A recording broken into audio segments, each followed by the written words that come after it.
mean task. Do you know what? You get all the questions. Yeah. Stuff about that in all, advance. all good, all good. I'll probably keep an eye.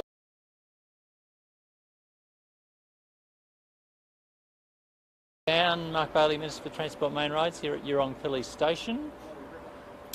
Give us a wave when you're good on cameras. Good. You're rolling? Okay, fantastic. Look, great to be here at Yurong Police Station here this morning. We're seeing another announcement here. There's lots of trains, lots of services. I'll just let that finish.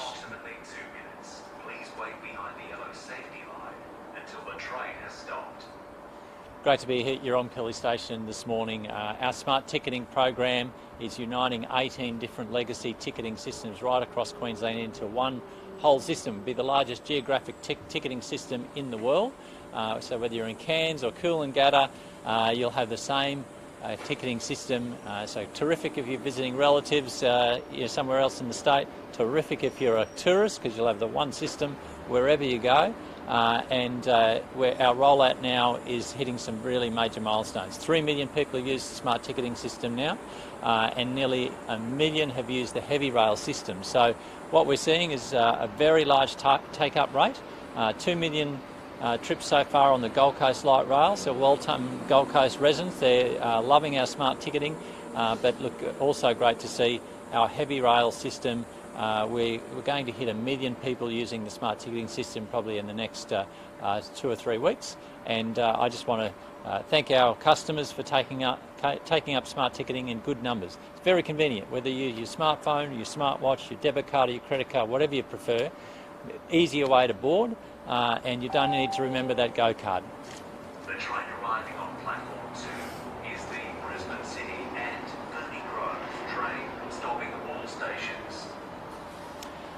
So what we see is our investment in public transport from the Palaszczuk Labor government is incredibly strong at record levels for any government here in Queensland. Investment in Cross River Rail, Gold Coast Light Rail's under construction now to Burleigh, Sunshine Rail duplication is coming. Smart ticketing means a better system for the first time right across the state. The investments will drive up patronage, and we've already seen patronage nearly 110% on light rail, and they are recovering from the pandemic levels. And we'll let that train stop, and I think that's probably the major points. Happy to take questions on smart ticketing.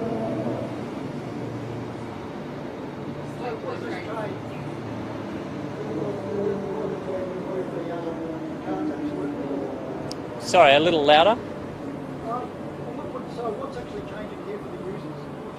Yeah, so with smart ticketing, of course, you don't need a Go card. You can use your smartphone, your smartwatch, your credit card, your debit card, whichever that you want to use to board. It's much quicker, much more convenient system for people. You'll see the big pink receptors. They're on your rail or your light rail platform, and people are using it much more convenient. You can still use your Go card, of course, which is terrific, but what we see is a very high take-up rate.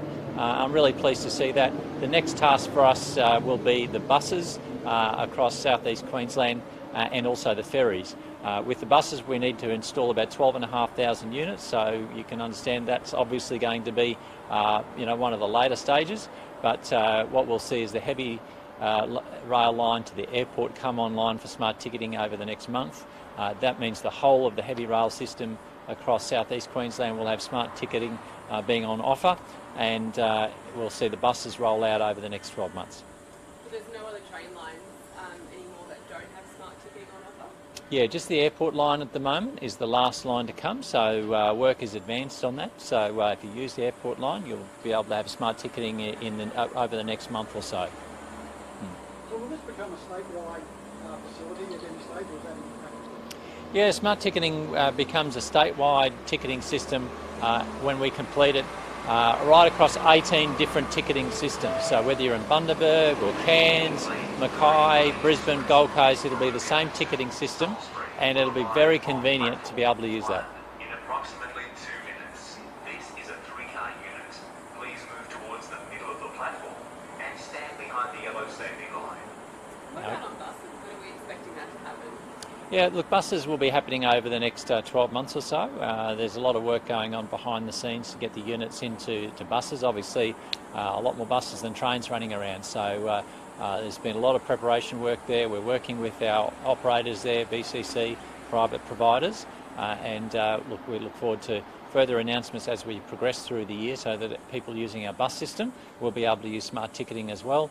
I'm sure they will have heard from their friends that use the heavy rail system, for instance, or the trams, how good it is, and we expect the take-up rate on buses to be very high once that's offered during the year. Is there going to be a plan to fully replace go-karts with smart ticketing systems? Yeah, look, we'll see how things progress, but we'll be offering both the new systems of smart ticketing and go-kart for quite some time as people get used to both of them. But what we do find is over time and in other systems around the world, the migration to the smart ticketing continues to be strong over time. But at this stage, we've got no plans to withdraw the go-kart. We want that option. Some people find that more convenient. It can be very convenient if you've got a school-age kid, and so we'll be keeping that in place for some time yet. Customers come first with Queensland Rail, as you can see.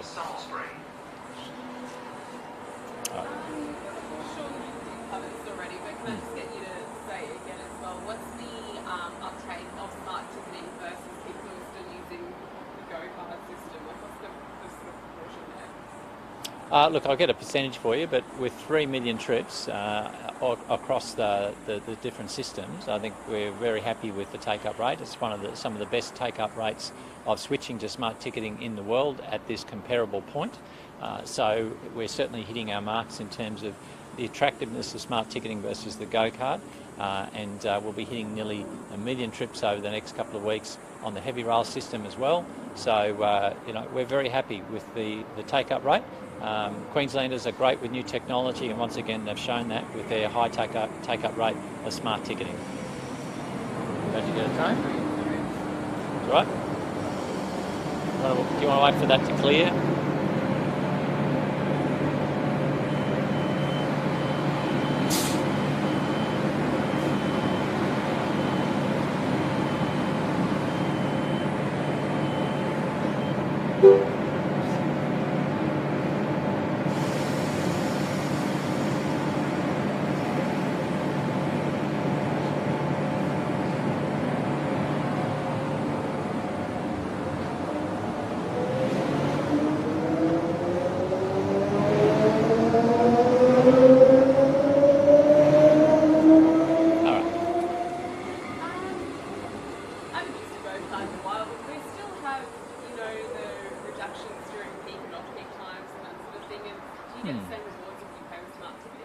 Yeah, the ticketing systems in terms of the dollars and cents are very similar. So absolutely, we support our customers with the concessions across both systems. It's really about the convenience. And of course, when people board quicker with smart ticketing, there's a benefit to the system over time.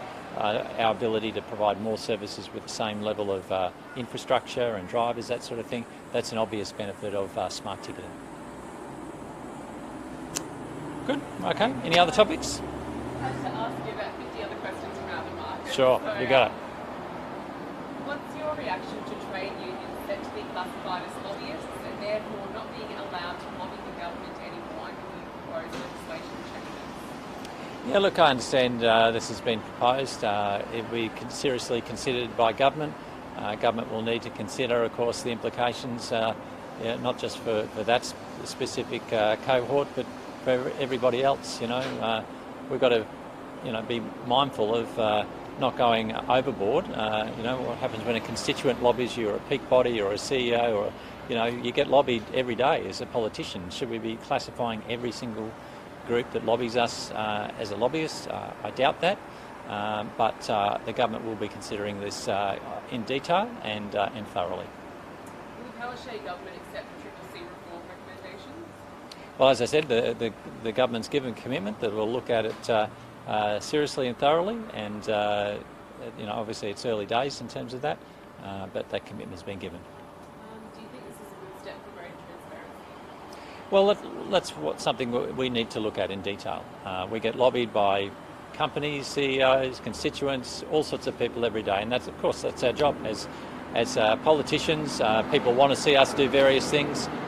We get lobbied all the time, but the lobbying profession is a very specific thing. We need to make sure that there's no adverse, outcomes when we consider reform. We've said that we'd look at it, in detail, and we certainly will. Next question. Recent data has revealed it would only cost $1 million to repair all the drive and reviver sites in Queensland. Volunteers are pleading to make improvement. Will the state government reconsider shutting down the sites? Well, I think we've got to be very clear here. Well, we've been looking at transferring sites to local governments and to community groups because we've seen a huge drop-off in people using them. There's been about an 80% drop-off. 4 in 5 drivers are now going to the local barista or the drive-through fast food or wherever else they're doing their fatigue breaks, often somewhere else. But look, we want to see these remain open. That's why we're working with local government and with community groups for the transfer of these sites. Times change. People want to, often they don't want the Nescafe 43 coffee these days. They want the flat white and what have you. We've got to take into account the changing behaviour of drivers, and the reality is that the popularity of driver revivers, who do a great job. Let's make it really clear. Well, I support people who do use them and people who do provide them, but the numbers have changed, massively over the last 5 to 10 years. There's been a spate of stolen cars being torched on side roads and highways on the Gold Coast. Is this concerning, and is the government doing enough to crack down on these car arsonists as well as criminals? Yeah, look, we're certainly cracking down on this sort of behaviour, no doubt about it. The Premier's released her 10-point plan to crack down on youth crime, and it's a very thorough plan. It's in consultation right now to make sure that it's as effective as it can possibly be. But the penalties are up there. There's, for people under the Youth Justice Act, they're criminal and previous history and record will be taken into account when it comes to considering bail. I think that's appropriate. We need to make sure that the laws are contemporary, and this tough plan that the Premier has announced, that's in consultation right now, is a plan that will work. And what we see is a lot of criticism from the LNP, but they don't really actually have anything that's workable around this other than complaining. And we have a plan that is effective and that is evidence-based. There's been a youth crime task force that's been reported on. Can you provide any details about that? Look, that's something that probably the line minister would have more details on. I know there is one there, but in terms of detail, I think Minister Leonard will probably have more specific details for you. The Brisbane City and One more announcement. train stopping all stations will arrive on platform 2 in approximately 2 minutes. Please wait behind the yellow safety line until the train has stopped. Okay. Do you think the task force is just another reactive measure from the government? Not at all. I think we're being responsive to the issue at hand. This is an issue that's not just here; it's in other territories and states, as anyone who looks at media can see. So we've got to respond to the situation that's at hand. And clearly, there's been an escalation in repeat offending. We're cracking down on that. We're being tough on that, but we're also committing wraparound services to ensure that these people that are on this dysfunctional path, we can find a more productive way for them to go about life rather than doing these sorts of crimes. We've got to keep them off the streets, but we've also got to give them another pathway in terms of their ability to engage productively with society and not do it in a really dysfunctional way. Do you know if it will be built from the ground up or just a current task force will be crime wrapped into it? What are you referring to there? The youth crime task force will be its own separate one, or will it just be another existing crime task force that will also tackle youth crime? Look, I've got absolute faith it'll be a very effective group that will be focused on the task at hand, using, firm and strong evidence base to be effective. That's what we need is for it to be. The train arriving on platform 2 is the Brisbane City and Ferny Grove train stopping all stations. That's what we need it to be: evidence-based and effective, and that's the government's focus. know if the government's consulted about what it should entail or specialise in exactly? Again, if you're asking for really detailed questions there, the line minister no doubt will be able to brief you. But being a transport minister, I don't have that specific detail right at hand. Last topic is sorry.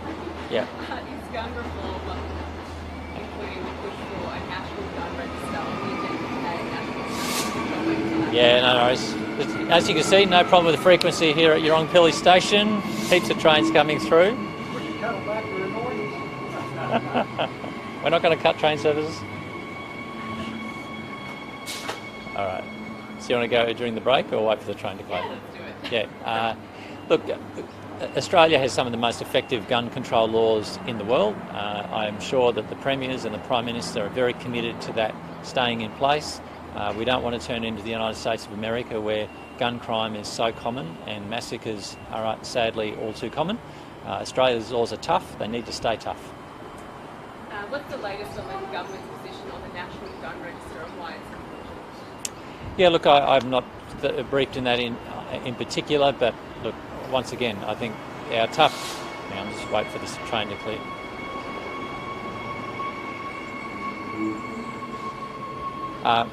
We have tough gun laws in Australia, and for good reason. They were bipartisan when they were brought in 25 years ago to prevent massacres, and they've been largely very successful. You know, people around the world, particularly in the US, look to the Australian model and say, how do we get to be more like them? So, you know, the gun register needs to be part of that tough response. We've got to make sure that the only people who have guns are the ones that need them for, you know, justifiable and reasonable purposes, and that they're kept out of the hands of people who don't have that sort of a reason. That's all the questions I was given. Cool. All right. Great. Thank you so much for your A patience. pleasure. No, that's okay.